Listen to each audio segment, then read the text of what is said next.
Beyond fantastic news, guys. And oh, this is brutal. This is brutal for those feminists that just want to say, yeah, those hot young women that are taking pictures with Donald Trump, really, that's just Google DeepMind images. Yeah, this news is going to hit those type of women differently.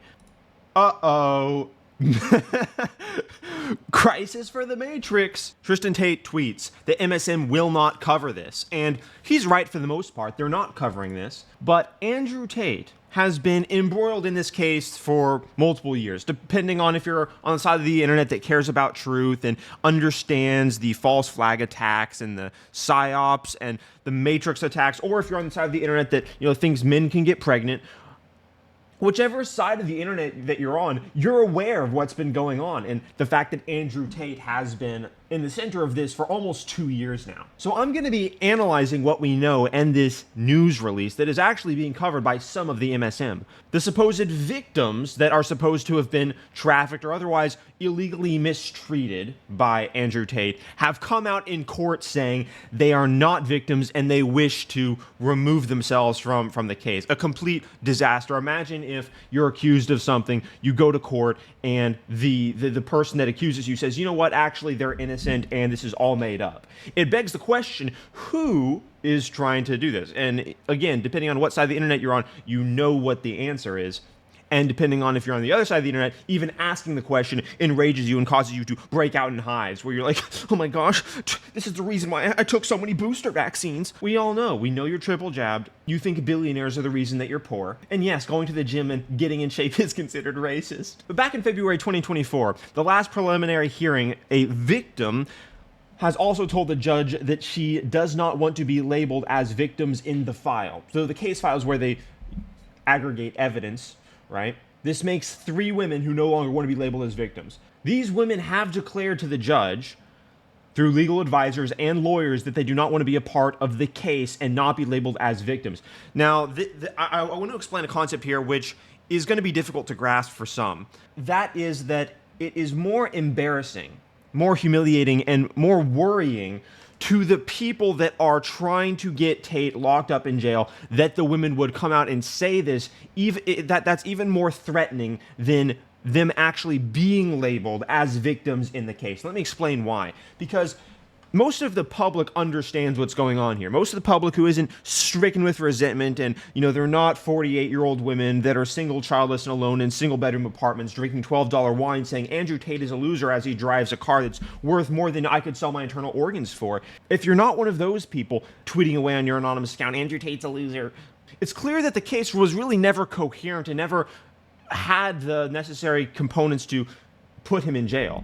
But the people that were trying to convince you, including world governments like England, who says Tate can't be taught in school, or, this is a bad guy, organizations, governments, those entities were trying to convince us that he was that guy, that he should be locked up. And they're, at this point, more afraid of their brand, their reputation being permanently damaged by this humiliation than they are about Andrew Tate actually being locked up. I now think that the primary concern for these entities is no longer if Andrew Tate goes to jail, but how they can create damage control to prevent basically the entire populace from seeing them as the frauds that they've been. Because you understand how damning it is for people to realize that they've been lied to for years in a row and that the supposed victims are saying this is completely made up. I mean, that used to be relegated to news channels that were relatively obscure. They were on Rumble. You had to watch certain podcasts where the evidence was brought out, where, it was covered. But now that most people can see, I mean, on Twitter, everyone can see this now. It's getting hundreds of millions of views. It will have multiple hundreds of millions of views by the end of this week, this news will. Keeping in mind that, of course, wasn't supposed to be possible. Elon Musk buying the platform was an aberration the Matrix did not plan for. But that doesn't change the fact that they have to adapt to this. They have to do damage control on the populace, realizing that they've been lied to. This is, in many ways, the second part of the global consciousness losing faith in the media machine. The first one was COVID. The first one was 2020 to 2022, and then 2023 and the end of 2022, most people, the normies, started to realize, wait a second, we've been lied to. This is insane. The response made no sense. The so-called conspiracy theories turned out to be correct, things that got you banned for suggesting or saying that this happened and this didn't happen, now you can say that and it's literally considered fact. And that was the news media, the woke corporation, the arm of the woke mind virus that controls people's minds, telling them if you're a good person or not, got dealt a serious blow over that. In many ways, that was a purifying event where the normies that could think, or the people that were not absolutely mentally destroyed, that hadn't already sold their souls to be a part of this group ideology that of the left that says you're a good person if you agree with us, those people started to remove themselves. This is another one of those events. In my opinion, it is, at this single case, it's second only to COVID.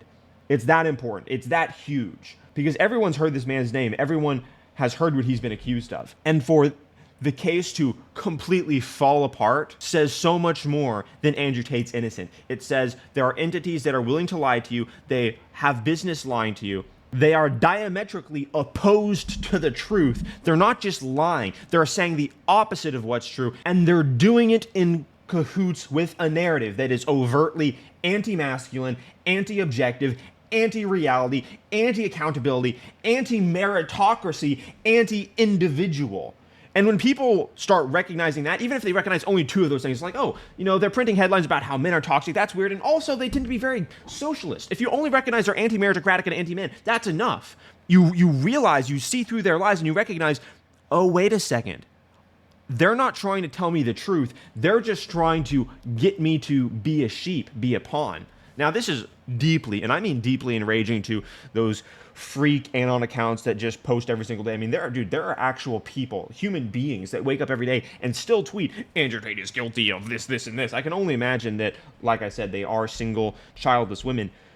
But I think that you're going to, I mean, those people are living such lives of suffering and depravity and anxiety, because if you lie constantly psychologically, that actually induces anxiety. Shout out Jordan Peterson. So as people continue to realize what the culture has already begun to realize, which is to be on the radical left actually is starting to mean to be delusional, to deny reality. There's a shift happening. So as people recognize that these accounts are mentally destroyed, every single person repeating the lie is so blatantly not good faith. They're so blatantly saying the opposite of the truth. They have so blatantly lived a life for so many years that has been divorced from objective truth, whether that be demonizing accountability, individuality, meritocracy, billionaires, the list goes on, right? As people realize that those are the insane, delusional people, there is an unrecoverable moment that happens that can either go two ways. We revert back to a society that cares about truth, or a permanent divorce happens where we have basically people living as lunatics forever, and they're so resentful, so narcissistic, so psychologically destroyed they can never admit that they were wrong. They can never admit that they were lunatics. And we already have that fringe group. And that situation is a lot more dangerous if that's what happens, because then we have people that have disconnected themselves from logic, so they can't access mental coherence. We have people that have demonized meritocracy, so they've actually said that being useful, productive, and hardworking is bad. So that's really dangerous. We have people saying that the individual doesn't exist, which means that you can only identify with a group, and if you're not a part of the group ideology, you're a bad person.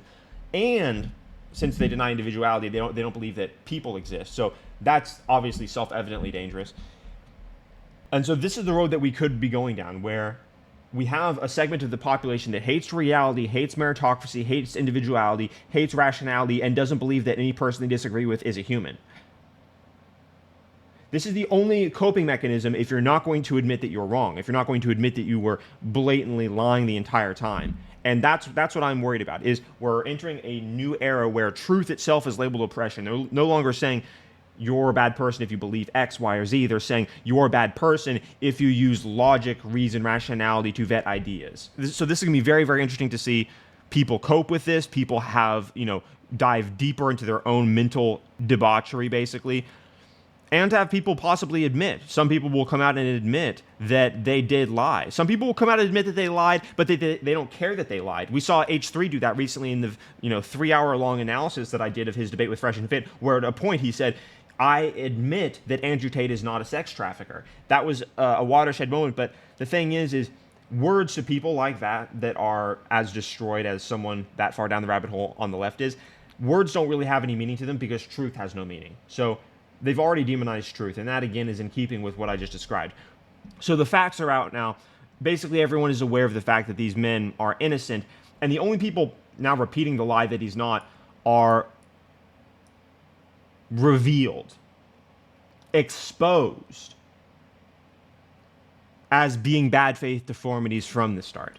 Guys, subscribe to the channel if you haven't already. What are you doing if you haven't subscribed? And also follow me on X. My videos are just getting better. My analysis is only getting better. This is the beginning of a great journey, guys. I think we're like 430 subscribers on YouTube and close to 1,000 followers on X. So let's get it.